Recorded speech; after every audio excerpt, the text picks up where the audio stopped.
I warned of this in those who came to me after years of carrying what others refused to feel, not the ones who broke, the ones who didn't, the ones who absorbed, adjusted, translated, softened, and kept moving, who learned very early that the price of staying was the erasure of their own interior weather, who built a self so finely tuned to the room that the room no longer noticed the cost.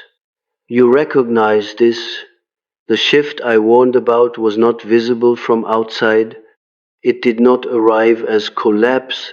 It arrived as something quieter and far more permanent, a threshold crossed in the middle of an ordinary moment, with no witnesses, no ceremony, no announcement. Only 1% survive it intact, not because the others fail, because the others turn back. You did not turn back. What I observed again and again in my patients, in those who had spent decades as the emotional center of every system they entered, was this. There comes a point at which the psyche refuses the role it was trained to perform. Not loudly, not dramatically. The refusal is almost silent. The body continues, the face continues, the words continue. But something central withdraws, something that had been offered freely, compulsively, without question is simply no longer available. The people around you feel this before you name it. They reach for what was always there. They find the door still standing. But when they push it, nothing opens. This is the shift I warned about. Not because it is dangerous to you, because it is irreversible. What you lived through before this moment cannot be called suffering in any simple sense. Suffering implies a wound with edges. What you carried had no edges. It was atmospheric. It was the quality of every room you entered, the way attention organized itself around whoever needed the most, the way your own discomfort became secondary information, the way you learned to read exits and tensions and silences before you learned to read your own hunger. This was not weakness. I want to be precise about that. In my work on the process of individuation, I observed that the most psychologically burdened individuals were not the fragile ones. They were the ones who had developed extraordinary sensitivity as a survival instrument and then could not turn it off. The mirror stayed active long after the threat passed, long after the house changed, long after the people changed. You kept reading rooms that no longer required reading.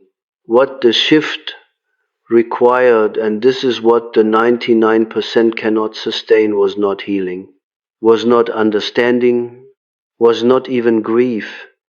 Though grief came, what it required was the collapse of the function that had kept you legible to others, the function that made you approachable, readable, safe, the function that translated your interior life into something others could use.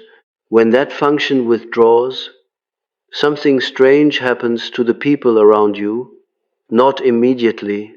First, there is a small confusion, the ordinary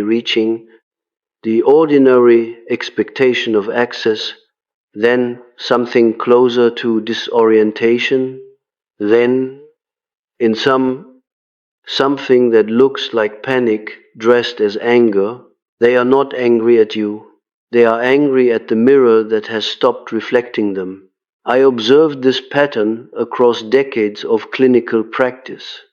The individual who had served as the emotional regulator of a system, a family, a marriage, a friendship network, a workplace does not simply leave the system, The system reorganizes itself around the new fact of their inaccessibility, and the reorganization is not gentle.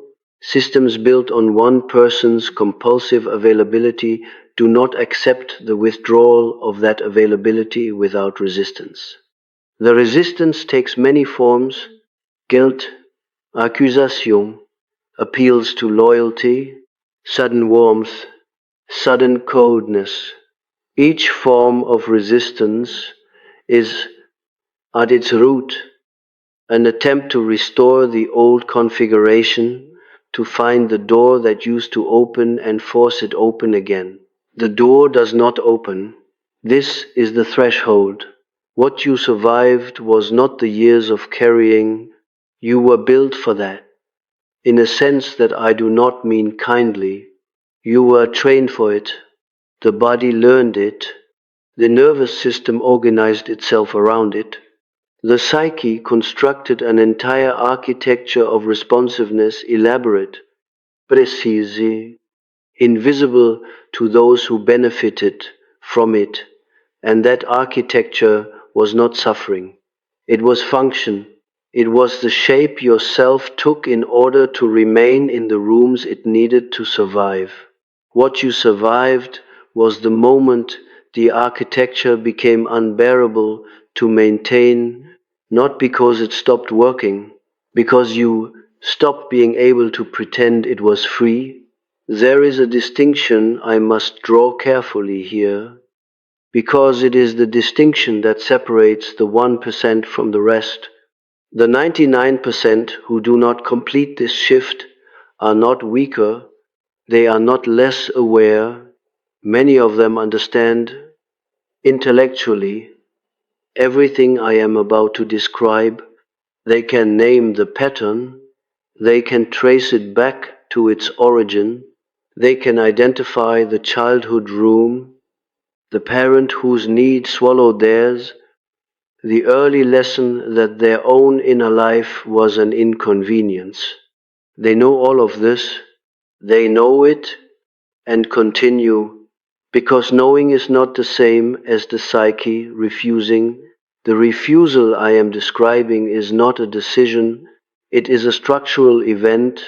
The window had been held open for a very long time, not because you wanted to hold it open, because you did not know there was another option, or because the cost of closing it seemed greater than the cost of the cold.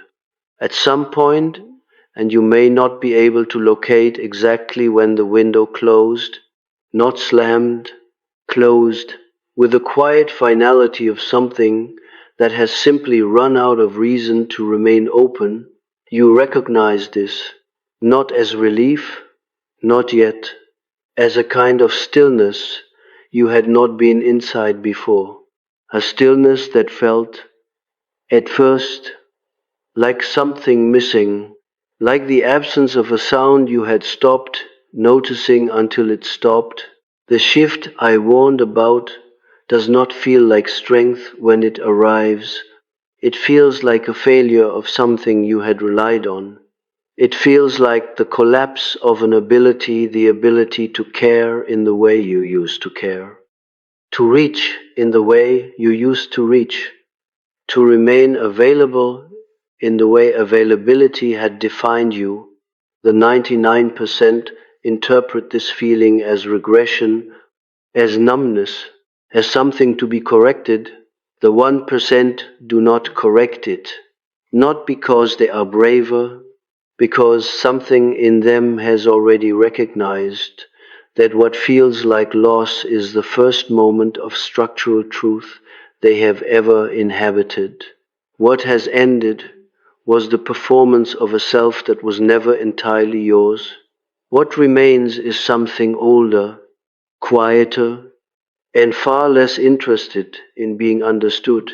The people who loved you, and I use that word with full awareness of its complications, did not love the self that has now emerged.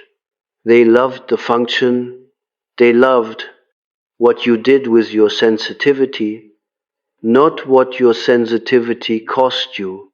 They loved the door that opened, They loved the light that came through it.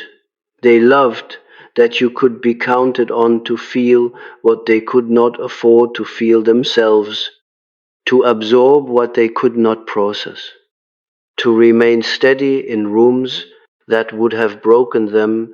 This is not an accusation of them, it is a description of a system. In my work on the relations between the ego and the unconscious, I observed that individuals who carry the emotional weight of a system are not simply being used, though they are being used. They have, at some level, accepted the assignment, not consciously, not willingly in any simple sense, but the acceptance is there, woven into the earliest adaptations the psyche made in order to secure its place in the world it found itself inside. The child who learned that love was conditional on availability did not choose that lesson, but the psyche that organized itself around the lesson was, in its own way, a masterpiece of survival intelligence. The tragedy is not that it worked, the tragedy is that it worked for so long, because what works for survival does not always work for a life. The architecture that kept you present, that kept you connected, that kept the people around you from the full weight of their own interior life, that architecture was built for a particular kind of pressure. It was not built for the pressure of being inhabited forever. And the psyche, when pushed past a certain threshold, does not negotiate. It does not send warnings in language you can hear. It sends them in the only language it has. The body knows before the mind agrees. I do not mean this as metaphor. I mean it as a clinical observation that I return to across decades of practice. The individual who has carried too much for too long in service of a system that never acknowledged the cost. That individual does not first understand what is happening. They first feel it, a quality of tiredness that sleep does not reach, a flatness in encounters that used to carry charge, a specific kind of absence in rooms that used to feel full. The mirror is still held up, the face in it is still performing, but the one holding the mirror has already begun, quietly, to set it down. The setting down is invisible at first, only you know it has started, and even you are not entirely sure what you are setting down, or why, or whether you are permitted to. This is the question. The 99% cannot move past the question of permission. Whether the withdrawal is allowed, whether the inaccessibility is earned, whether the closing of the door is justified by the evidence. And because they are asking the question in the language of justification, they return to the old function, because the old function always had an answer. The old function always had a reason to stay open. There was always one more person who needed it, one more emergency that required translation, one more moment in which the cost of closing was higher than the cost of staying open. The 1% do not answer the question, not because they know the answer, because the question has stopped arriving. What I want you to understand, not as consolation, but as precision, is that the disappearance of the question is not indifference. It is the first sign that something inside you has stopped requiring permission from the system that trained you. The need for justification belonged to the function, not to you. The function required approval in order to operate.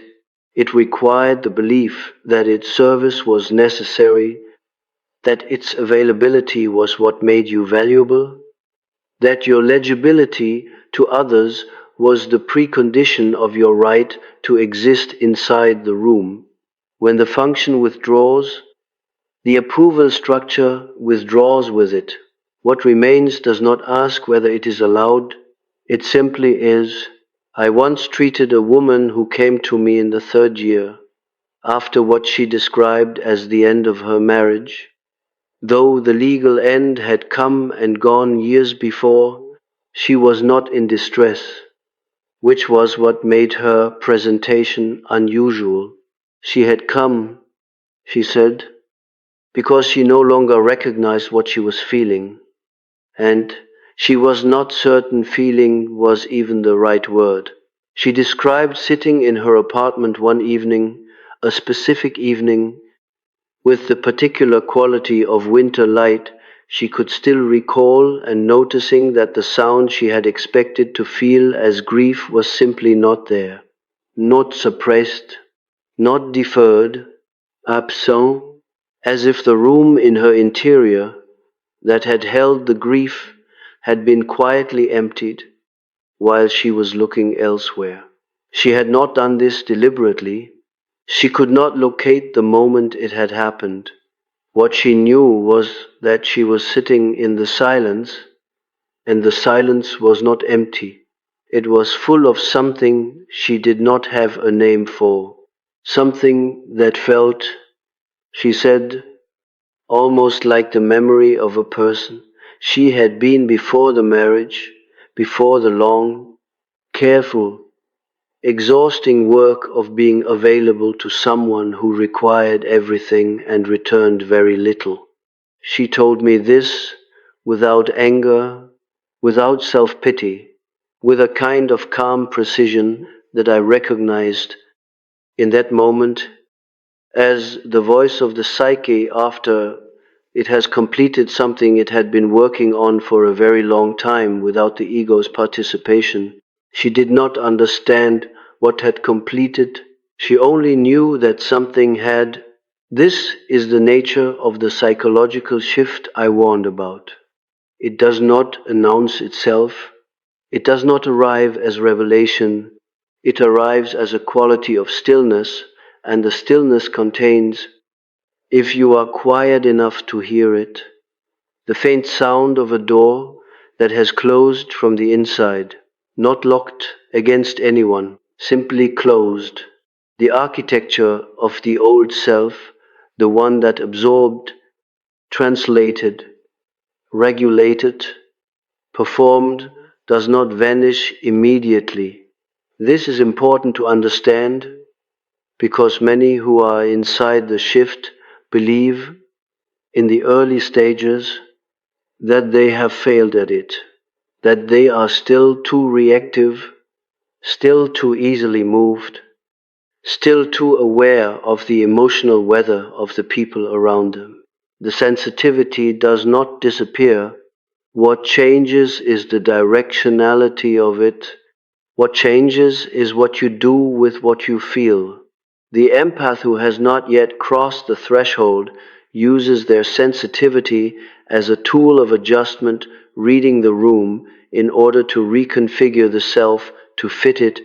The empath who has crossed it uses the same sensitivity in a different way entirely. Not as a tool of adjustment, as information, only information. The room is read, the reading arrives, and then, and this is the structural shift, the reading is noted and nothing is done with it.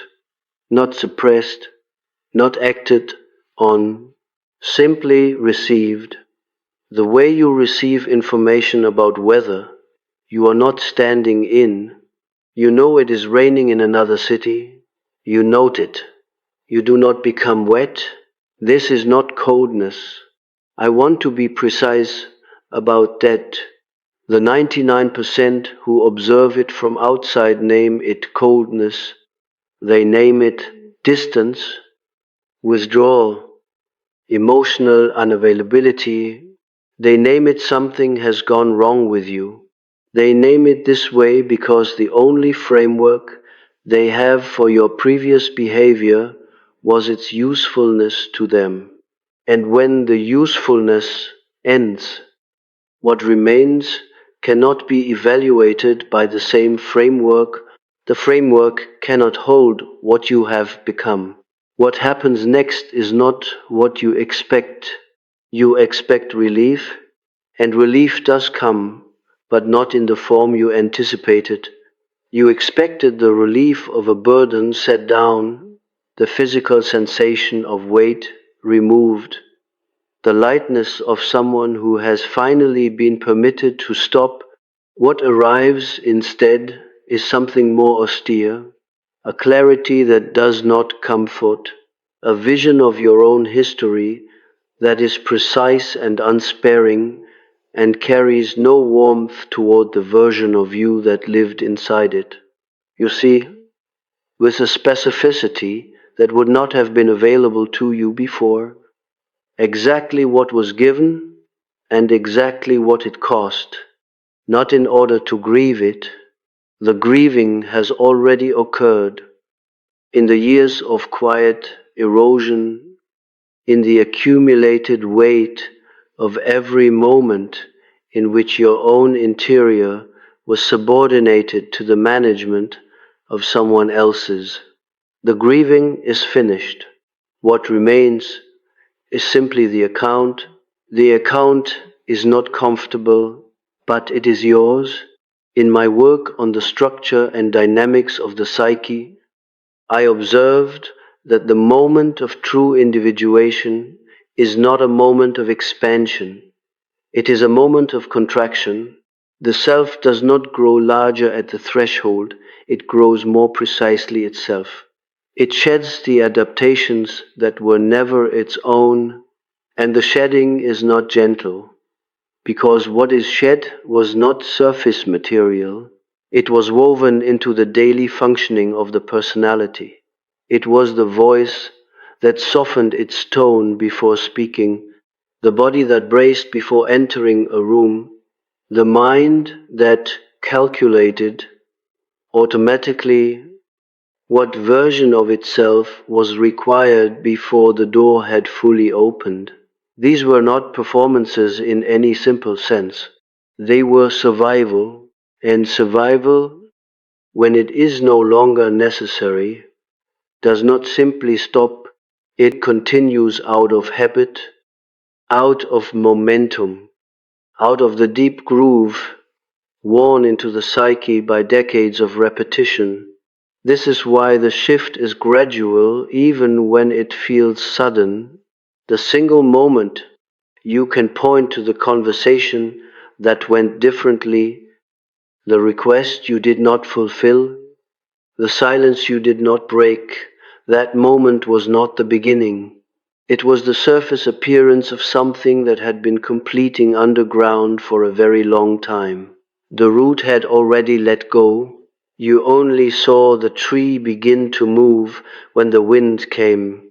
What the shift reveals, once the first layer of stillness settles, is the shape of the self that was there before the function was installed. This is the part of the process that most psychological frameworks fail to account for adequately because they are concerned with what was damaged and how to repair it. I am not concerned with repair. I am concerned with what was never damaged, what remained intact beneath the adaptation, inaccessible, not because it was destroyed, but because the function that was laid over it required all available attention. The undamaged core is not heroic, it is not radiant, it is simply prior. It existed before the training began, before the first lesson that your own discomfort was an inconvenience to the room, before the first time you read the silence in a parent's face and adjusted yourself accordingly. Before the long apprenticeship in the management of other people's emotional weather, it was there in the child who had not yet learned to disappear, who still occupied space without apology, who still felt hunger and named it who still brought the full weight of their own interiority into every encounter without calculating the cost. That child was not destroyed, the child was simply covered, and what I observed in those patients who completed the shift, who crossed the threshold and did not return, was that the uncovering was not a recovery of something lost. It was a recognition of something that had continued existing in the dark, not waiting, not hoping, simply persisting. The way organic things persist when they are deprived of light, not growing toward anything, not diminishing, continuing. The self that emerges after the shift is not the child recovered, it is the adult who has finally stopped requiring the child to remain hidden. This distinction matters because many who are inside the shift interpret what they find as evidence of damage. They encounter the prior self, its directness, its unapologetic occupation of space, its refusal to soften or adjust or translate, and they mistake it for regression. They think this is not development, this is retreat. This is the self before civilization, before relationship, before the refinement that community requires, and so they attempt to reintegrate the function to find a middle position, a balance, a way of being both available and boundaried, both present and protected.